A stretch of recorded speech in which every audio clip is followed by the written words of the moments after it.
It sounds great. That's what I've been telling Brendan. I go, it drives really good, and he goes, well, sooner or later it's going to get worse. I'm like, why would you? He goes, that's how it is. He goes, it's good. He goes, it's good for a while, and then it gets worse. Hi guys, Scott here from Outlaw Garage. We have a regular-ish coming back to the channel. We're here, we're talking, we're in Sydney. We've got Brendan's old 356 back on the channel, but now it is a bit of a car with a little bit of a difference. Over there is the Sydney Harbour Bridge, so that's very nice. I think we'll just zoom out. We're a little bit further away from it than it actually looks. We've got the 356 behind us. Here we go. There it is. And we're going to take a bit of a tour of it and cover some of the bits that we probably didn't cover when it was in Melbourne in YouTube Square, because we probably just took some photos and bits and bobs of it there. But we'll take it for a spin as well, because rumour has it the car runs a lot better. I thought you'd done a lot of work on this car when you got it from Brendan. I think we'll talk about the little bits that you've kind of done, but when you drive the car, considering what it was like last time, I thought you'd probably actually had it in the workshop for 3 to 6 months and nope, tuned it a little bit differently, but that is not the case. But I guess we'll probably start on the exterior, have a bit of a chat about the car and the things that have kind of happened. Yeah, sure. So when we got the car from Brendan, the car sat in storage for I think 15 odd years before he got it, and the car was pretty much swirls all over it. It almost looked pink rather than red. So it's there was a good layer of dirt. Yeah, it's got a little stone chips here and there. That's what you expect from a but there's like look, we can kind of pick them out, but we're being picky. Exactly. We are being particularly picky. For a 57-year-old car, it's the least of my worries. Main key was no rust. It's got no rust. It's got a battery tray issue, which they all do. Got the spare tray ready to go in. Just need to find time. We just two-stage polished it, so we cut it and we polished it and put some wax on it, and I'm sure you've got photos of it before. You can put a photo I think I'll try and get some footage from Brendan, and I'm sure I've got some photos of it. And I think in one of the videos that I did, I said it's nice that my 356 has turned up, and for once it's not the dirtiest car, because this was dirtier than my 356. And I think from shipping it had a bit of oil from the car above on the hood, and anyway, it's all clean now. And the paint's come up really well, so I think these are really nice spots to kind of pick up on the paint. The roof is really nice. If you go on the other side, you won't see the bridge from the reflection. Yeah, but it's come up really well. When we saw it even in your garage, although it's dark, it's underground, the car just kind of glowed, and with it being sat there now, it looks great. Otherwise, externally, we haven't done much. We changed the indicator lights to make it more Australian spec. Okay. And also, you didn't have to, but I like the orange markers. Other than some tyre shine and a new tyre in the rear, nothing's really changed outside.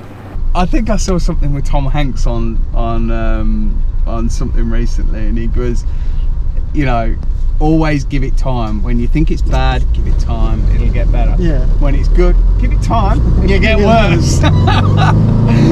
I was like, I'm not too sure if you're talking about movies or if you're talking about a 356. This looks like now we're on the hill. It's got poke. Like, I took a friend for a drive, he's up the road here too. He used to have a few 912s, and he's looking for another one, and I said to him, do you mind if I take you for a drive? Tell me what you think. Again, he's in the passenger seat, but he's like, took him around the block, and he goes, holy shit, this thing's fast. He goes, are you sure? He goes, are you sure it's the original engine? I'm like, supposedly it's been brought out, and it's got a big ball kit, but I'm like, they're not that much more powerful. No. He goes, it feels great. He goes, it feels way smoother than my cars. Engine-wise, shall we open the hood? Yeah, we'll open that up.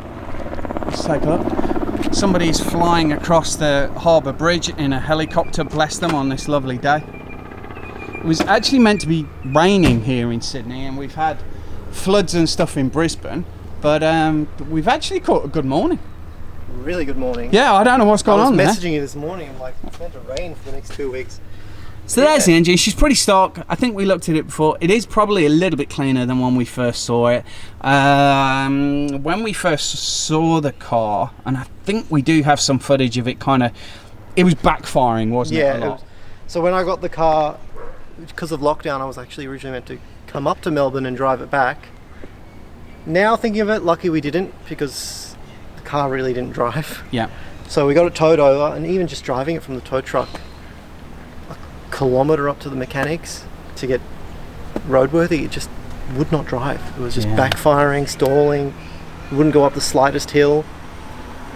So yeah, after I got it registered, I took it for a drive, and I was telling you on our drive, gave it a good old Italian tune-up. Nice car. Thank you. So yeah, I gave it a good old Italian tune-up, a couple fresh tanks of fuel. Started getting better. We went up to a mate's place in Hornsby. Yep. David had a look at it with me, and he's got a couple 356s himself, and we looked at the timing. Timing was good. We were just scratching our heads, so we ended up looking at the idle, and the idle circuit on that right carby was a bit blocked up. Yep. So he just said, keep running fuel, maybe put a bit of injector cleaner, and just see what it does. And that's all I've been doing for now, and it's actually gotten a lot better. We'll cover it as we've got some GoPro footage in the car. Yeah. This is the carburetor we were talking about. Yeah, other than an oil. But it's a different car. I didn't do anything other than I changing the oil myself and doing the tappets. That's it. Yeah, and throw a few tanks of 98 in it, drive it around, and then I balanced the carbies here and there. I got my balancing tool, but otherwise that's it. Nothing serious. Like, you thought it was in the workshop for a few months. I genuinely thought a lot of work had kind of happened, because it was backfiring. It was really bad when I first got it. And trust me, I called a couple of workshops, and they're like, because it was lockdown, they're like, wait till lockdown ends and we'll bring it in. So yeah, and I know Brendan had tinkered with it, and he was like, I'm not sure. And Brendan was telling me he thinks it was the fuel pump. Yeah. And then he was thinking, one thing we did change was the fuel filter was on back to front, so we fixed that. Yeah, okay. But I doubt that was the problem. Nah. Yeah, Brendan was worried if it was the fuel pump, the fuel lines. But yeah, now it drives, it idles. It's a totally different car. So it started about the first go. Yeah, that's brilliant. There it is on the inside, so the red dash. It's got some new carpets in it since the last time we saw it. They look very nice.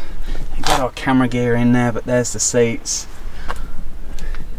Got a little towel in the back there now, but it's clean, and it's lovely. It's just like we discussed on that drive. You don't want me to do it anymore. I'm trying to organise to get the car actually looked at by a specialist, because I want to try and do that long drive, 6 or 7 hours out. Yeah. To meet you guys. We're all meeting halfway. So yeah, before I do anything like that, I want the car to be gone over, just to double check. Look, honestly, it runs great. So there we go. I think we're gonna hop in, go for a bit of a drive. It is a lovely spot round here, as we can see, with all the backdrop over there. But I think we're gonna go for a little spin and enjoy it, because it is meant to rain this afternoon, and we're gonna make the most of the day. But there she is, a little 356C. I think he'd genuinely be blown away with how well it runs, and it revs right up to the 5 as well, doesn't it? It's like it's a second. Oh yeah! Woohoo! That's the 5. So, is this your first Porsche as well? No, okay. So my first Porsche was a 98 Boxster. 98 Boxster. Okay. So, what generation is that? Is that the 986? Yeah. Okay. Yeah. So that was my first, and that was back when they still are worth shit all. But yeah, it was my first keyway into a Porsche. My dad's always underrated. Dad's always had 911s, and I thought, I can't afford one of those, so I went ahead and got myself a Boxster. I worked with my parents, opened up my own little store to get the money for it. Yeah. yeah, that was my first car actually, and then from there I got a 987 Cayman S. Yeah. Was there a fun car? That was an astonishing car, a leap ahead of the Boxer. Yeah, okay. Interior was so much nicer, engine was so much nicer. I had that car for about 3 or 4 years, and that car was on the books to keep forever. Yeah, okay. And I lost that. So I was on the way to pick up my partner from work. Yeah. And old lady went through a red light straight into me. So and just wrote it off. It got written off, airbags went off, everything. Okay. So yeah, after that, insurance paid me off for that. I was looking at getting the same thing. I'm like, oh, let's get something different. Yeah. So I went ahead and I got a 996 Yeah. Carrera. So you saw that in the garage. Yeah. Gen 1. Gen 1, that's it. The only reason for that was Dad had that car when I was really young. He had that car new back in the day, so I was like, get the same car Dad had when I was younger. That's kind of cool. And also it was an underrated car. Everyone made fun of it. And I thought, do you know what? But now a classic. Now they've become classic and they're getting appreciated. But back then I was like, I'm gonna get it just to kind of enjoy it. It was cheap back in the day. Yeah. And also a way to be like in your face to some of the die-hard purists. Yeah. And like on some fun spirited drives, they would always talk smack. When you get the 996, they can't catch up. Yeah. Is it manual or It's manual. Manual. Yeah. So that's a nice little pickup then. Yeah. Gen 1 manual car. Gen 1 manual, black on black. Yeah. And all I've done to it is suspension. So put on some Bilsteins and lower springs.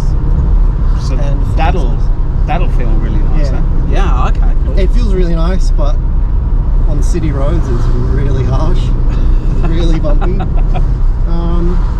Yeah, just cosmetics. Again, that same thing. Polish the car. Yeah, because I have noticed here some of these speed bumps are massive. Oh, speed bumps, potholes, you name it. And we probably don't pick it up on the video because this is stock height, so you don't have to. Stock height. It floats and glides over a See all speed these bump. bumps? Yeah. Yeah, otherwise. And then I've always wanted a 356. 356 was actually what I wanted as my first Porsche. Yeah. Okay. So back when I was looking at the Boxer, they were about 15,000, and 356 Aussie delivered 356s are about 30 to 50. And I really wanted one, but I did not have the money for it then. Yeah, you look at you go 30 to 50 for an Aussie delivered 356. I did not have the money back then. And then now when I have the money... Yeah, well, it's all relative, isn't it? It's all relative, exactly. Now they start with a 2 or a 3. Yeah. So this car has been a long hunt for me. Been hunting for a while, and I met Brendan and talking about buying Brendan's white one. Yeah. Which I don't blame him. He fell in love with that car, so did I. And from there we went ahead and he helped me find this car. He had a look at a few cars out your end of the pool. I looked at a few here, and we'd go back and forth and we'd be chatting like, what do you think of this? Is this a bit too much rust? Blah blah blah. Yeah, he ended up finding this car and we worked out a deal, and I'm really thankful that he did, because Yeah, I think it's perfect. I don't think I would have found anything better than this. This shifter bushings I had to redo. Only time the car left me stranded was I went up north, across the bridge, perfectly good day. Car wouldn't go into any gear. It was the rear shifter bushings in that little coupler. Yeah. Brendan's telling me just get into second and go all the way home. I'm like, I can't So even did get the coupler come undone? Or the 2 bushings in the coupler just perished. In pieces. Okay. Yeah. Okay. Because when I opened up the inspection plate, there was just crumbly pieces of bushing. Yeah. So you were stuck and done. And you always get a list with an old car. Like, that is the point of having an old car, isn't it? That you've got a list and you work through the budget and which one's more important than the other. Yeah. And sometimes sometimes I take stuff off the list and the list gets shorter. That's it. Sometimes people add stuff to the list And it gets longer. your wallet gets a bit thinner. And So there we go. Hope you enjoyed the video from Sydney, here with the Sydney Harbour Bridge in the background. Please drop the video a big thumbs up, subscribe to the channel, and we'll see you next time, guys. Bye.